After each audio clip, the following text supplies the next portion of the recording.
Looks very nice. Thank you, Kevin. The pandemic has forced changes to sports at every level. Some are getting into tournaments or just starting their practices, and some aren't having a season at all. Brad Brown visited the Butler University campus and found two teams working in very different situations. On a crisp November night, the Butler women's soccer team gets in another solid session on the field. Can we punish it? All of this practice for a season that is not happening right now and still seems so far away.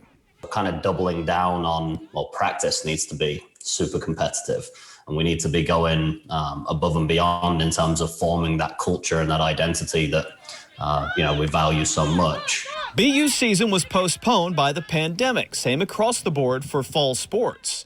These players among thousands of student athletes that are left waiting, but still working.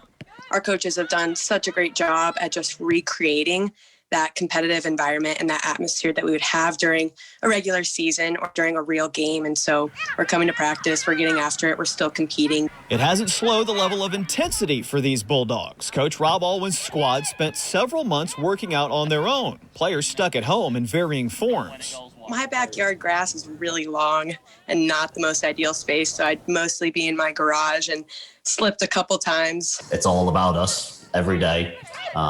Being able to actually train harder more often during the week than we would in a regular season where we're coming off, typically a couple of games a week. They will get a chance to play. They just don't yet know when. But the opportunity to just keep kicking is enough to keep their spirits up.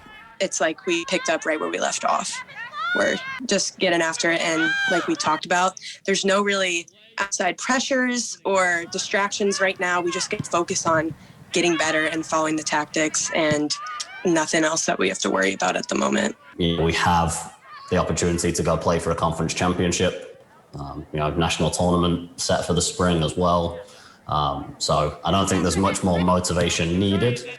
Meanwhile, inside Hinkle Fieldhouse, the Butler men's basketball team is on track for a season that's still being assembled. It's been hard, but it's been good. We got a bunch of new guys, so obviously the time that we missed in the summer was an important time for us, but just getting to learn each other's game, trying to mesh as well as we can.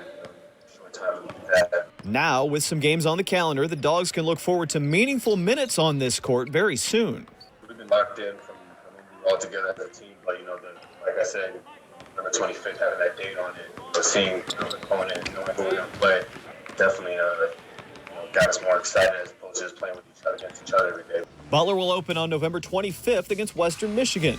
The Big East schedule starts at home on December 14th. The BU women's team has their Big East home opener on for December 4th. Both schedules will continue to get filled out in the weeks ahead. Brad Brown, WRTV Sports.